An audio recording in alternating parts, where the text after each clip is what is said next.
So हामी चाहिँ अहिले सिद्ध पोखरीनिर आइसकेका छौँ।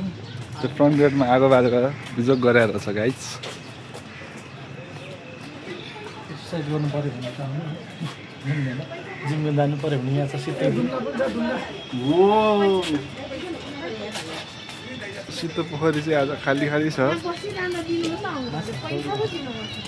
ढुङ्गाभित्र गएर मोबाइल छिराएर माछाको सकिन पानीमा डुबाएर नै सो हातै स्मेल गर्नु पर्यो त्यो चाहिँ मोबाइल त के हुने स्टेबलाइजर चाहिँ डुब्यो भने बर्बाद हुन्छ। सो तपाईँहरूले पुष्पा फिल्ममा चाहिँ पुष्पालाई लखेटेको डुङ्गा यही हो गाइज। शेखावतले पुष्पालाई लखेट्दाखेरि यही डुङ्गा युज गरेको थियो भन्ने चाहिँ हामीलाई यहाँ भित्री खबर आएको छ गाइज। सो चेक गर्नुहोस्, यो हो सिद्ध पोखरी।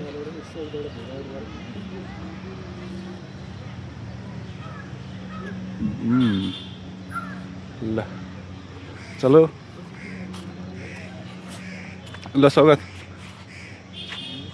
ल एउटा बोल्दै हिँड्नु पऱ्यो है। ल यहाँ मलाई क्यामेरामा ल यसो डाइरेक्ट थोक्न। अब हामी चाहिँ एकदमै पुरानो भन्दा पनि महापुरानो यो सिद्ध पोखरी भन्ने ठाउँमा आइपुगेका छौँ। यो चाहिँ यति पुरानो कि कति पुरानो यार यो चाहिँ थाहा छैन। यस कति न कति पुरानो चाहिँ पक्कै हो। अब यो हामी चाहिँ यहाँनिर माछाहरूलाई देखाउँ भने अलिअलि पहेँलो पहेँलो छ होइन, धमिलो छ। त्यसलाई सरसफाइ गर्नलाई अहिले हाम्रो फुर्सद पनि छैन। नत्र सफा गरेर माछालाई धोइधाइ गरेर देखाइदिनु पाएर, तर त्यो अहिले मिलेन। त्यसको लागि सरी।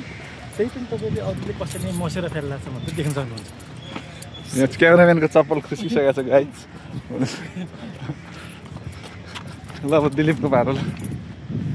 अब यो सिद्ध पोखरी सफा गर्ने कन्ट्र्याक्ट लिनु पर्ला जस्तो छ। पहिला एडभान्स माग्नु पर्ला अनि यसो यो लेउ लागेको पानीहरू सफा गर्न लाउनु पर्यो। त्यही हो अब मेन उद्देश्य।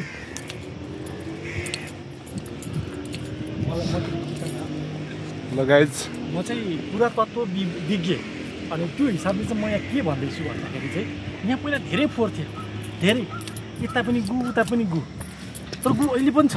फरक यति हो, पहिला मान्छेको हुन्थ्यो, अहिले चराको गु मात्र छ। अब त्यसलाई त हामीले केही गर्न सक्दैनौँ, चरालाई कटु लाउन हामीले सक्दैनौँ। त्यही भएर पनि यसमा चाहिँ हामीले अहिलेसम्म समाधान पाइसकेको छैनौँ होइन। अब यसमा जस्तो तपाईँले चाहिँ यो वाल पुरा सेतो हुन्छ।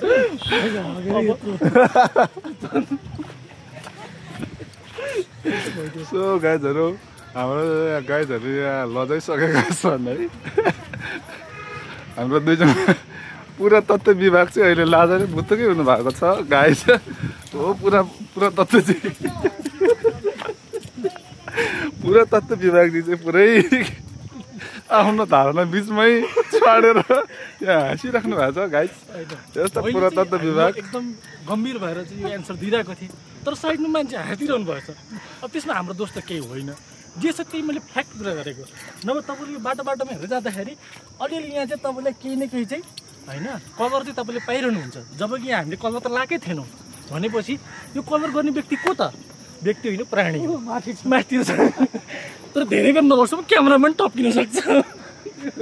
अलिकति साइड लागिहाल्नु। ल यो आर्ट, यो आर्ट हो र आर्टिस्ट माथि छन्। तर राम्रोसँग हेर्नुपर्छ, फेरि त्यसलाई ठिस पारिदिन्छ। फेरि आर्टिस्ट त साह्रै डेन्जर छन् है। फेरि अब कुरोहरू यस्तै हो। तर अहिले यहाँनिर चाहिँ धेरै चाहिँ नेवारी मैचाहरू छन्। किन भन्दाखेरि त्यो अघि डान्स चलिरहेको थियो क्या, त्यसैको लागि सबले ड्रेस लगाएर आएका हुन्। तर आधीभन्दा बढी त डान्स गर्ने बाहना बनाएर घुम्न आएका छन् यहाँनिर। कुरो चाहिँ खास यो हो है, बुझिरहँ। अब अरू कुरो के गर्नु, पानीको समतल बढेर हेर्नुहोस् यहाँसम्म आइपुगेको छ। जब कि यहाँ त हामी हिँड्ने बाटो हुनुपर्छ, तर अहिले छैन।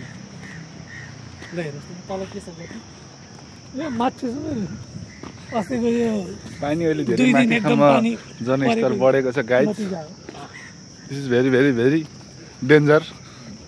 यस हिँड्ने बाटै छैन। पहिला त यहाँ त हिँड्नै मिल्थ्यो। तपाईँले यहाँ परिहाल्यो भने चाहिँ के गर्ने भन्ने डुब्न चाहिँ डुब्दैन, माथि आउन सकिन्छ। यस तपाईँले केही फोटो खिच्नु पऱ्यो भने चाहिँ यहाँतिर आउनुहोस्। यहाँ झाडी छ नि त, अलिक राम्रो देखिन्छ। त्यसलाई पनि विचार गरेर फोटो खिच्नु होला। अब उतातिर चाहिँ नजानु, त्यहाँनिर ठ्याक्कै बर्साइदिन्छ। मोहब्बत वर्षा देना तू सावन आया है भनेर चाहिँ आउने चिज चाहिँ फेरि अर्कै हुन्छ है। यो कुरो चाहिँ बुझ्नुपर्छ तपाईँ। यो सिधा पोखरी बनाएको मान्छेको मिलेन, लेभल सबै यतै पार्दैन, सबै पानी यतै जम्मा हुन्छ। मिलेन लेभलतिर बोलाए। उहाँ चाहिँ इन्जिनियर हुनुहुन्छ है यो विषयमा। उहाँ चाहिँ हाम्रो बलेसा बलेसा शाह चाहिँ शाह नै हो, तर अर्कै शाह पर्नुभयो। पानी त मस्त बिगाएको थियो, पुरै चिप्लिन्छ भित्र खुट्टा राखेर। अब हाम्रो पुरातत्व विभागले 2 शब्द राखिदिनुहुन्छ यहाँ। 1 2 शब्द पुरा भयो ल। यहाँ आएपछि तपाईँलाई घन्टी बजाउनु चाहिँ नबिर्सिनुहोस्। यहाँतिर आएपछि यसरी घन्टी बजाउने अनि जाने। यस्तो गर्नाले चाहिँ के हुन्छ भन्दाखेरि यो हाम्रो सानोतिनो मन्दिरहरू जस्तो बनाएर देवीहरूको राखिएको छ, यसको पनि हामीले साह्रो आराधना के भन्छ यहाँ त डाइलेगै आएर पूजा हुने भनेको मेन नेवारीहरूको देवालीमा, त्यतिखेर चाहिँ यहाँ काटमार धेरै हुन्छ। त्यही भएर हामी चाहिँ काटकुटमा आउँदैन, किन हामी जस्तो हत्या हिंसामा चाहिँ मान्यता राख्दैनौँ। तर खाने बेला चाहिँ पक्कै जान्छौँ, किन खानु टेस्ट भन्ने राम्रो कुरा हो, खानुपर्छ। खाना छोड्नु हुन्न, खाना छोड्यो भने त मरिहाल्यो नि, होइन र? यो कुरो चाहिँ एकदमै विचार गर्नु पर्यो है।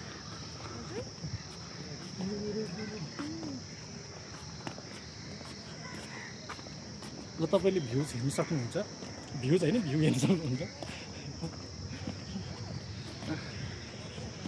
यो यतापट्टि पछाडिपट्टिको पनि धेरै कुराहरू लुकेका छन्। होइन, म पुरातत्व विज्ञ भएको नाताले चाहिँ 1-2वटा कुरा अझै भन्न चाहेँ। होइन, मेरो तालु चाहिँ धेरै खिच्नु खास राम्रो कुरो होइन। खासमा क्यामेराम्यानले फोकस पछाडिको ब्याकग्राउन्डलाई गरेको थियो, तर उहाँलाई चाहिँ लाग्यो कि मेरो तालुमा खिचिरहनु भएको छ। हो यो तालु छ, म यसमा के भन्नु सक्दिनँ, यो यस्तै छ के हुन्छ। तर यहाँ चाहिँ एक्सर्साइज गर्नु पऱ्यो भने आउनु मिल्यो नि त, होइन? यहाँ ट्र्याक्टर आइसकेको छ गाइज यहाँनिर चाहिँ। होइन, जो पनि बिहान बिहान एक्सर्साइज गर्न आउँछ नि, प्रायः यहाँ यो एरिया पुरै एरिया चाहिँ कभरेज हुन्छ। यहाँ त दौडिने नै भयो म्याक्सिमम्।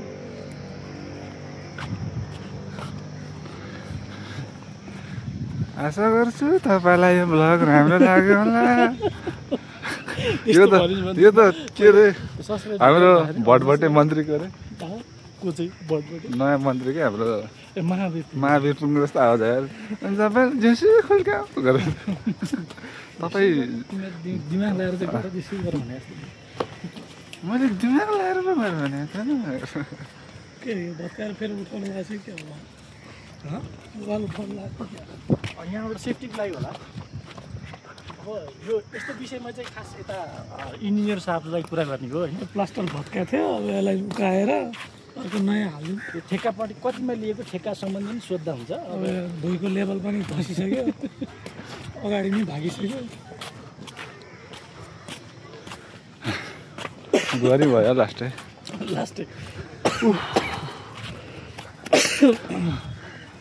अब ज्याकेट उहाँको झन् डाइरेक्ट घाम उहाँलाई नै पर्छ। यो टलकपनले थाहा हुन्छ कि घाम कहाँ आइरहेछ।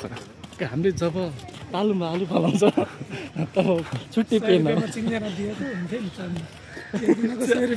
यस्तो कुरो नगर्ने यार, विशेषज्ञहरूको त्यस्तो 100 रुपियाँ कुरा गर्ने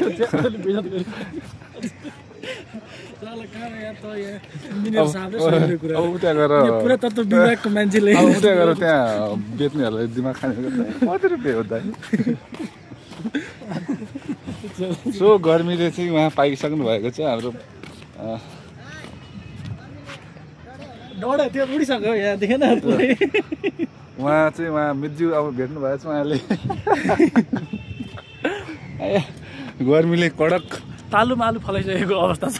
आई थिङ्क उहाँलाई चाहिँ जब यो जाडो समय चाहिँ त्यो ज्याकेट लगाएर हिँड्यो तर यति साह्रो गर्मी भयो कि अब चाहिँ पोल्यो बस। तपाईँ 100 रुपियाँको यात्रा गर्न सक्नुहुन्छ चाहनुभयो भने। सो धेरै चिप छ यो चाहिँ, ओन्ली 100 रुपिस पर पर्सन होइन, 100 रुपिस होइन त, धेरै सस्तो छ गाइज। टिकट डाइरेक्ट चढ्ने होइन, यहाँ टिकट लिएर चढ्नु होला। त्यतिकै चढ्नु जानु हो भने भाटा भेटिनुहुन्छ। सो हामी अब सिद्ध पोखरीको पुरै परिक्रमा गरेर आइसक्यो होइन। त्यो मैले भनिहालेँ 100 रुपियाँ टिकट काटेर जाने होला, नभए भाटा भेटिन्छ, याद गर्नु। सो देखिसक्नुहुन्छ कतिको गर्मी छ हेर्नुहोस् यहाँ तलक आनन्द हो यार। अब हामी दोस्रो पोखरीतिर लाग्छौँ है। ल